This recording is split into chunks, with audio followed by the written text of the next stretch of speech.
so I started Redlight King myself, just writing demos and with the vision of it being a band. And then after I had sort of carved out the sound and written some songs, I started putting the band together, you know.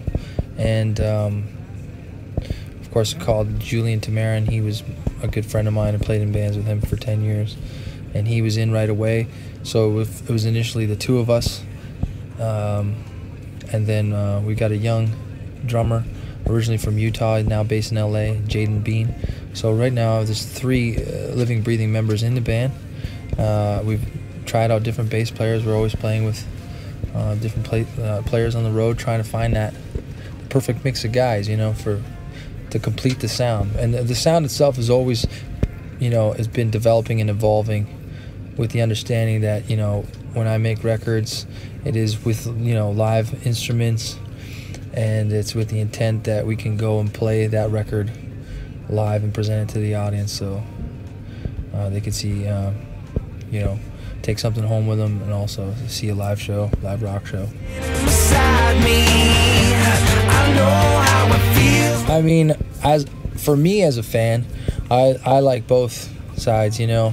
I've always been a fan of Petty, you know, when he was with the Heartbreakers or without the Heartbreakers, or Springsteen when he's with the E-Band, when he's not, you know what I mean, singer-songwriter stuff, or like, for example, Soundgarden or Chris Cornell's solo stuff. I mean, he's still always playing with the band, you know. So for me, it doesn't matter so long as the music is, there's the conviction there, and it's honest, and the songs are, you know, killer. That's always been the thing for me, and for us, it's very similar. Although Redlight King is evolving into a real legit 4-piece rock band, you know. Yeah, music and a shift in the way I think, the way I live my life, you know. Learning from my mistakes, sure. It's all there. It's all there in the music and the songs. And when people ask me what the song's about, I often say, well, just listen to the song. That's really where it comes from. There's no real daylight between my life, where I live, how I live, my lifestyle, and the music that we put out. So it's a very personal record, the first record. Well, I mean, I was at the tail end of a 10-year music business, and 3 years of drug and alcohol abuse, sort of downward spiral, where I, you know, questioned my own sanity and my own livelihood, what the purpose of making records is to me, and also the purpose of living, you know, in general, going through all the questions and hard times that we all often do.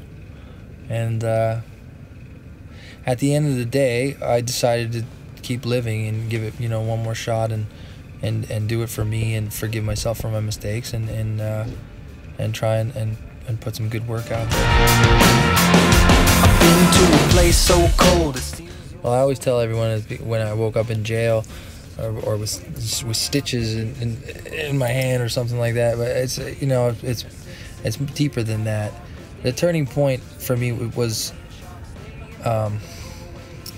sort of just a personal revelation, you know. It's hard to describe. It's very, very personal, but I think, you know, people call it rock bottom, right? Wherever that is, or however that comes to you. I think that was at the point where I decided to turn my life around.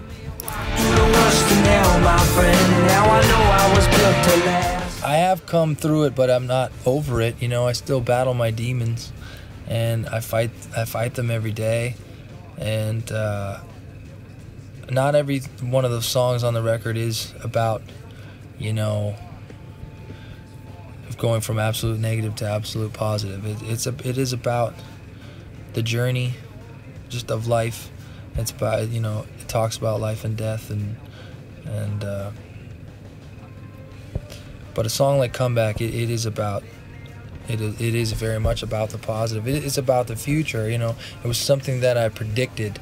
I didn't know whether it was going to come true, It's about the actual journey of, you know, making a conscious decision to fight for your own life, freedoms and values, you know, whatever they may be. That's built to last. Yeah, absolutely. That's because I think that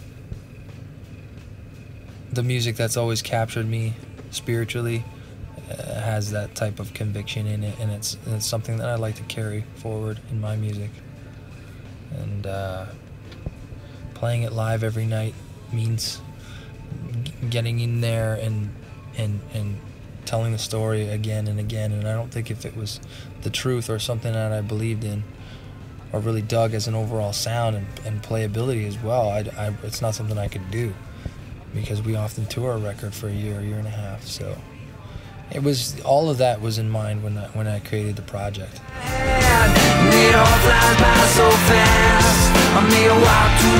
There's always exceptions to the rule as far as, you know, digital age. You know, I do some programming, but, you know, that's our programming. And, you know, in the studio there's certain ways to trigger a drum sound so you get the sound, but we're in there playing our instruments, writing them from the ground up, with the exception of the sample from Neil Young on that record.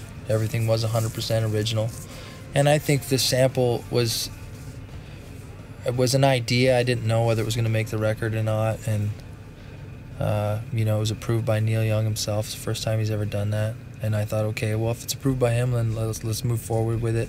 And we'll, you know, maybe get some new generation listeners to learn about Neil and where it all come from, and some roots music in there.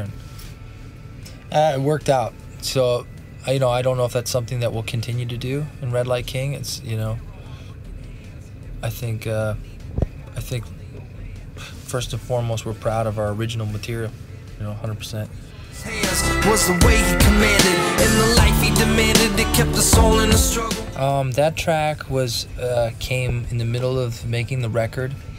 It was something that I really wanted. It was mid-tempo but driving.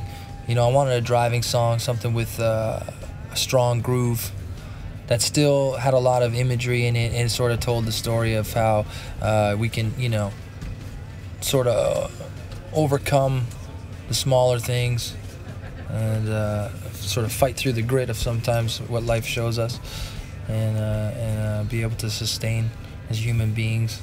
I know that sounds a bit romantic, but really at the end of the day, I just wanted a groove, tough song filled with tough imagery, and sort of talked about how I used to train, and how I used to fight a lot, and how I used to work odd jobs and come through the, you know, all of this, these walls to make music, and I've been doing it for 10 years now. So I think, you know, people can relate to that maybe in what they do. Maybe it's not making music, but it's just it's a heart-filled song, I think.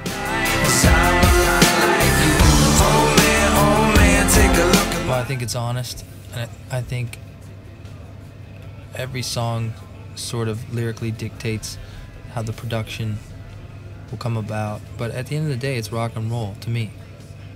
To me, it's rock and roll. It's an expression of art, of freedom, but it's an expression of musicians playing, you know, the sort of stuff that influenced me. It's really a melting pot of different genres and different influences. That's not a sentence, but that's the best I could do. I think it's self-explanatory. You know, you turn on our record, you hear it's our own sound. It's really quite original, I think. Take a look.